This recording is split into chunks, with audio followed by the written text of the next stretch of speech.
मेरे channel teach fame study help में आपका स्वागत है। तो इस वीडियो में हम जानेंगे कि Yashwantrao Chavan Maharashtra open university MA का जो सेकंड ईयर का जो फॉर्म है हमें किस तरह से भरना है, उसकी किस तरह से फी पेमेंट करनी है, ये सारी चीज़ें इस वीडियो में हम आज देखेंगे। तो चलो वीडियो को करते हैं स्टार्ट। तो सबसे पहले आपको आना है गूगल क्रोम में और यहाँ पर आपको सर्च करना है YCMOU डिजिटल AC, इस तरह से सर्च करना है। आप यहाँ पर देख सकते हैं कि पहली वेबसाइट, इस वेबसाइट पर आपको क्लिक कर लेना है। तो मैं इस वाली वेबसाइट पर क्लिक कर लेता हूँ। इस वेबसाइट पर क्लिक करने के बाद आपके सामने इस तरह से डैशबोर्ड ओपन होके आ जाएगा। तो इस यहाँ पर आने के बाद आपको यहाँ पर क्लिक हेयर फॉर एडमिशन वाले पेज पर क्लिक कर लेना है। इस पर क्लिक करने के बाद आपके सामने इस तरह से कुछ डैशबोर्ड आ जाएंगे। तो आपको यहाँ पर सबसे पहले आप किस में एडमिशन लेना चाहते हैं ये यहाँ पर देख लेना है, जैसे कि BA BSc जो भी है यहाँ से आप क्लिक कर सकते हैं। तो हमें यहाँ पर MA सेकेंड ईयर का एडमिशन लेना है, तो मैं यहाँ पर क्लिक कर लेता हूँ। ठीक है, नीचे सबसे नीचे। इसके बाद आप अगर न्यू प्रवेश लेना चाहते हैं तो आप यहाँ पर नया यूज़र रजिस्टर कर सकते हैं। अगर आप पुराने स्टूडेंट हो तो यहाँ पर आप इस पर I have 16 digit enrolled PRN number पर क्लिक करना है और यहाँ पर अपना PRN नंबर डाल देना है। ठीक है, तो मैं यहाँ पर मेरा PRN नंबर जो है डाल देता हूँ। तो इस तरह से PRN नंबर डाल देना है। आपको अपना PRN नंबर आपके मैसेज में मिल जाएगा। जो भी आपने यूनिवर्सिटी को फ़ोन नंबर दिया था उसके मैसेज में आपका PRN नंबर मिल जाएगा। नहीं, अगर आपको याद नहीं तो यहाँ पर आप फॉरवर्ड कर भी अपना PRN नंबर और पासवर्ड ले सकते हैं। ठीक है, इसके बाद आपको यहाँ पर नीचे आना है और यहाँ पर प्रोसीड पर क्लिक कर लेना है। प्रोसीड पर क्लिक करने के बाद आपको यहाँ पर अपना जो भी पासवर्ड है वो पासवर्ड यहाँ पर डाल देना है। अगर आप पासवर्ड भूल गए हो तो आप यहाँ पर नीचे फॉरगॉट पासवर्ड पर टैप कर भी फॉरगॉट पासवर्ड और रिसेट पासवर्ड कर सकते हैं। इसके लिए हमने अगला वीडियो बना चुका हूँ, तो आप मेरे चैनल पर जाकर देख सकते हैं। ठीक है, इसके बाद लॉगिन पर क्लिक कर लेना है। लॉगिन पर क्लिक करने के बाद आप यहाँ पर अपने पेज में आ जाएंगे। अगर आप नए स्टूडेंट हो तो आपको ये जो स्टेप दिख रही है वो 6 स्टेप आपको पूरी करनी होती है। आप तो पुराने स्टूडेंट हो तो आप यहाँ पर आने के बाद सीधा यहाँ पर नीचे आना है। नीचे आने के बाद आपको यहाँ पर अप्लाई ऑनलाइन पर क्लिक कर लेना है। अप्लाई ऑनलाइन पर क्लिक करने के बाद आपको यहाँ पर कुछ इस तरह से दिखाई दे रहा होगा। तो यहाँ पर आपको आप पास है या फेल है यहाँ पर दिखा देंगे। तो यहाँ पर आपको अप्लाई वाले बटन पर यहाँ पर क्लिक कर लेना है। अप्लाई वाले बटन पर क्लिक करने के बाद अब अगर अपना कॉलेज पुराना कॉलेज चेंज करना चाहे तो यहाँ पर चेंज भी कर सकते हो। ठीक है, अगर आप नहीं चेंज करना चाहते तो यहाँ पर गो टू सेम कॉलेज पर आपको क्लिक कर लेना है। इसके बाद आपको नीचे आना है। नीचे आने के बाद यहाँ पर आपको सब्जेक्ट सेलेक्ट करना होता है। तो सब्जेक्ट आपको सबसे पहले अपने टीचर को सब्जेक्ट पूछ सकते हैं और यहाँ से जो पहला सब्जेक्ट है वो आपको ही एक ही सेलेक्ट करना होता है। ठीक है, वो आप टीचर से पूछकर सेलेक्ट कर लेना है। आप चाहे तो अपनी मर्जी से कोई भी सब्जेक्ट सेलेक्ट कर सकते हैं। इसके बाद आपको नीचे आना है और यहाँ पर आपको एक पर सेलेक्ट कर लेना है। इस तरह से आप चारों पर भी सेलेक्ट कर देंगे। इसके बाद आपको नीचे आना है और इसके बाद यहाँ पर रिसर्च एंड प्रोजेक्ट में यहाँ पर सेलेक्ट कर लेना है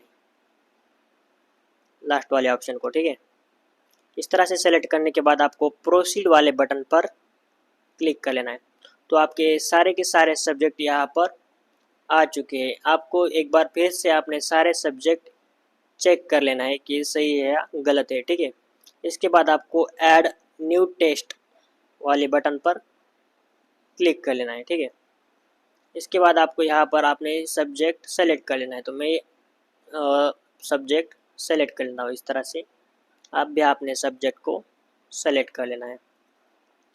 इस तरह से सब्जेक्ट सेलेक्ट करने के बाद आपको यहाँ पर प्रोसीड वाले बटन पर क्लिक कर लेना है। प्रोसीड वाले बटन पर क्लिक करने के बाद आपके सामने इस तरह से आपके सारे के सारे सब्जेक्ट जो है आ जाएंगे। ठीक है, इसके बाद आपको नीचे चले आना है और यहाँ पर प्रोसीड वाले बटन पर क्लिक कर लेना है। इसके बाद आप अगर शिष्यवृत्ति धारक है तो यहाँ पर यस कर लेना है। अगर आप शिष्यवृत्ति नहीं लेना चाहते तो यहाँ पर नो करना है। ठीक है, शिष्यवृत्ति धारक होकर भी आप नहीं लेना चाहते हैं तो भी आप नो कर सकते हैं। इसके बाद आपको यहाँ पर सबमिट वाले बटन पर क्लिक कर लेना है।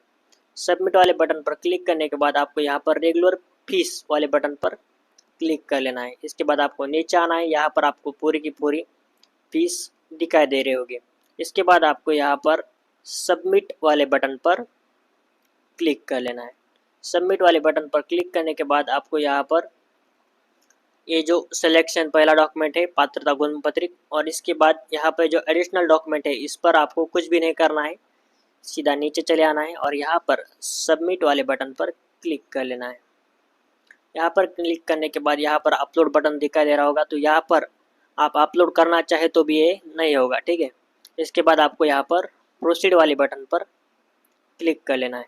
प्रोसीड वाले बटन पर क्लिक करने के बाद आपको यहाँ पर नीचे आना है और यहाँ पर आप देख सकते हैं कि यहाँ से आप फी कंप्लीट मतलब फी भर सकते हैं।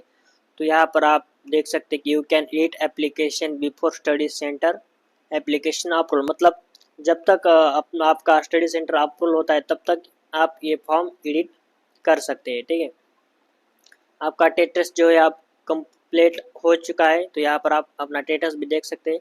अब अपनी लास्ट जो स्टेट है वो है पेमेंट। तो पेमेंट करने के लिए आपको यहाँ पर पेमेंट वाले ऑप्शन पर क्लिक कर लेना है।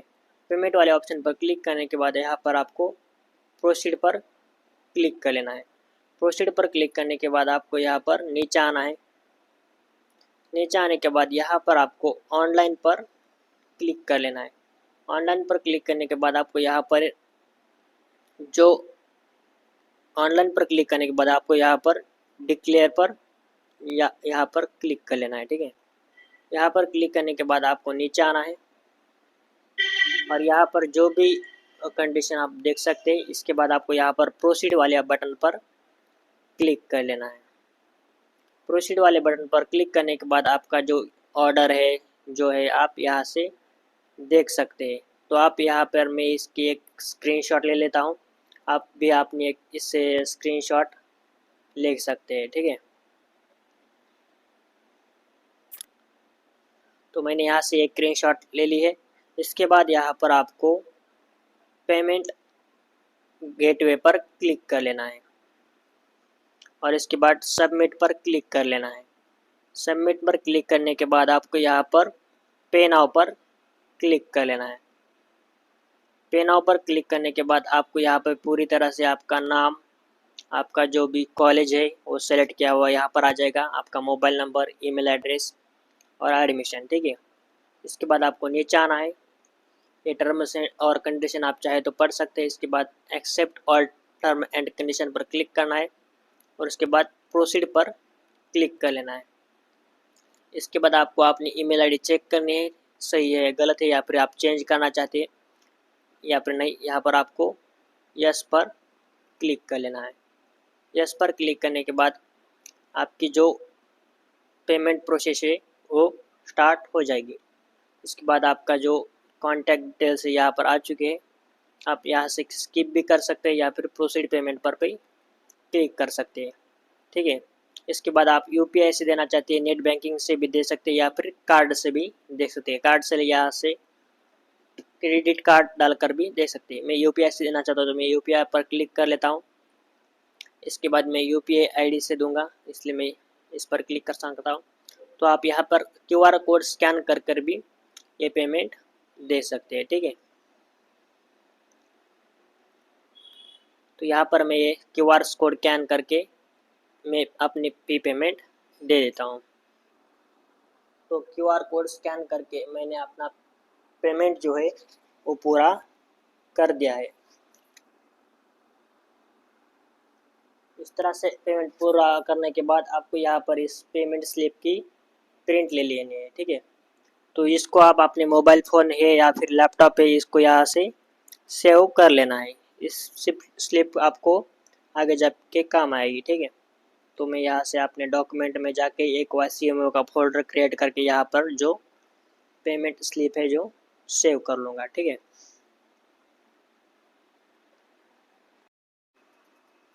अब हमारी सारी की सारी जो प्रोसेस है वो कंप्लीट हो चुकी है। अब हमें इस एप्लीकेशन की जो प्रिंट लेनी है, तो प्रिंट लेने के लिए आपको यहाँ पर प्रिंट वाले ऑप्शन पर क्लिक कर लेना है, ठीक है। प्रिंट वाले ऑप्शन पर क्लिक करने के बाद इस तरह से आपकी एप्लीकेशन आ जाएगी। इसके बाद आपको ऊपर प्रिंट एप्लीकेशन पर क्लिक कर लेना है। प्रिंट एप्लीकेशन पर क्लिक करने के बाद इसको सेव पर क्लिक कर लेना है और इसके बाद आप यहाँ पर जिस भी फोल्डर में सेव करना चाहते हैं पहले उस फोल्डर को सिलेक्ट कर लेना है। इसके बाद यहाँ पर आप यहाँ से नाम भी चेंज कर सकते हैं और यहाँ पर आपको इसको सेव कर लेना है, ठीक है। मैंने पहले सेव कर लिया तो मैं इसको कैंसिल कर लेता हूँ।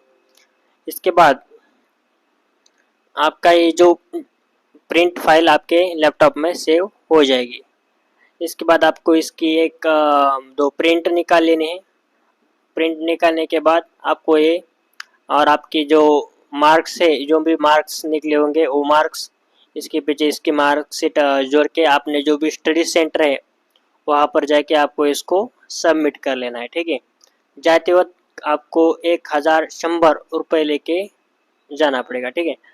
इसके बाद आप इस तरह से आप EMI का जो भी फॉर्म है भर सकते हैं।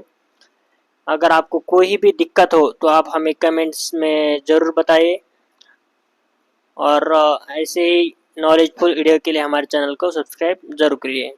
तो मिलते हैं ऐसी नई वीडियो में, तब तक के लिए धन्यवाद।